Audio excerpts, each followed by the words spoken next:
The 3 ways that you can get fired in fuel hauling. We're going to go over these ways, but first I want to show you my new little buddy. I got a little baby kitten. She is a Maine Coon. She's almost 3 months old, but she's like the chillest cat ever.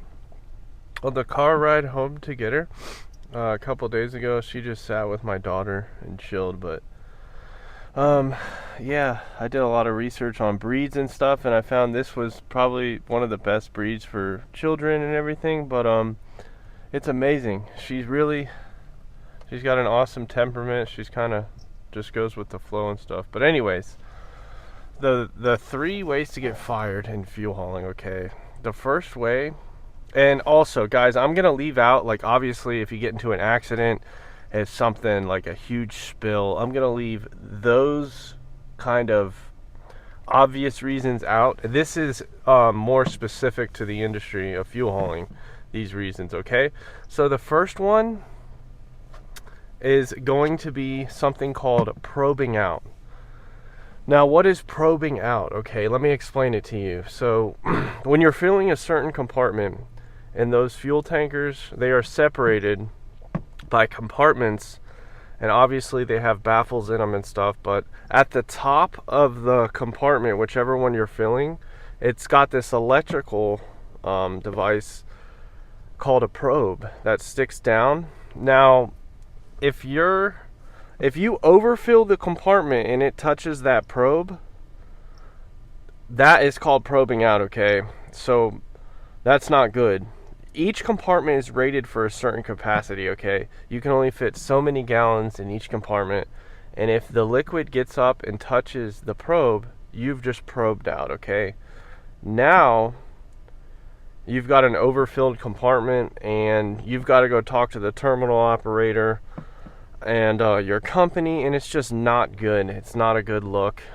So that's going to be That's going to be reason number 1. You can get fired for probing out. That is a big no-no. I've never done it. I know people who have done it, and it didn't look good. Now, are you always going to get fired if you probe out? No. I would say no, but like, obviously act like, yeah, you're probably going to get fired because it's not good. People do get fired for that. I've heard of people keeping their jobs and talking to the operator. But that is not as bad as the other reasons you can get fired I'm about to get into right here. So the second reason is going to be what's called breaking the blend, okay? A busted blend. What is a busted blend? Now this is going to pertain to gas and ethanol mixtures, gasoline, premium, those kind of stuff, because in diesel, I don't think you can break the blend. There is no blend. So what is the blend? Let's say we're loading 1,000 gallons of 87, okay? When that arm is loading, it's going to load 10% ethanol. It's going to load the ethanol first. It's kind of like mixing two-stroke gas. The 10% ethanol, 10% of 1,000 is 100. So 100 gallons of ethanol are going to go in the compartment first, and then it's going to say low flow, and then it'll start adding gas after those 100 gallons, and it'll go to high flow. Okay, so what that is doing is putting the ethanol in, and then the gas is coming in afterwards, and it's mixing it. It's mixing the blend. All of the gasoline blends, except for like ethanol-free, rec gas, and stuff like that. The standard 87 is going to come with a 10% ethanol mix, okay? Now, if you stop loading at any given point, let's say you pull the arm off at 800 gallons or something, you've just broken the blend. The blend is not going to be accurate. At any point, if you stop that loading, you have a broken blend. It's no good. You cannot put that fuel into the tank in the ground. You just can't do it. So that becomes a problem on the carrier. The terminal removes all involvement, kind of. That's now your carrier's bad gas, okay? Now they've got to figure out where they're going to put it, go to a refinery, whatever they got to do. But it's costing the company money, and it's not good. Okay, you've just costed the company money and time, and now they got to figure out where the hell they're going to put this bad blend gas, or whatever they got to do with it. I don't really know, because I don't know anybody who's ever done it. I've never done it. But yeah, that's a no-go. You're probably going to be cooked if you do that.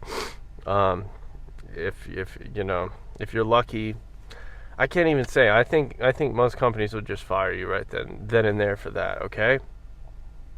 Now, well, she's sleeping. She just passed out. That's funny. The last and final reason that you can get fired hauling fuel, and something that you never want to do, and this is 100% user error. It's easily avoidable if you're paying attention, if you're not distracted by your cell phone or whatever, you're not thinking about some other stuff. You've got to keep your head in the game in this industry. You've got to really be like present, okay? You've always got to be thinking what you're doing. Now it becomes easier to do fuel hauling and stuff over time, but you still gotta keep your wits about you, okay? You always gotta be mindful of like what you are doing, because it's very easy to make a mistake that's gonna cost you your job, cost the company money, and or both. Like you really gotta pay attention, okay? So this last reason is I would say I'm not gonna say you're definitely gonna get fired, but most companies, my company included, they're not going to give you a second chance on this right here. So this is what's called cross-dropping. This is bad.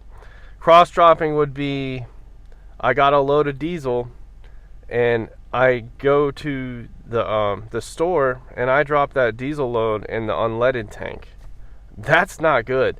You've got to run in, tell the fuel station to shut all the pumps off before people start pumping diesel in their cars, and then having liability issues with, oh man, I just put diesel in my car, but I got it out of the gas pump. What the hell?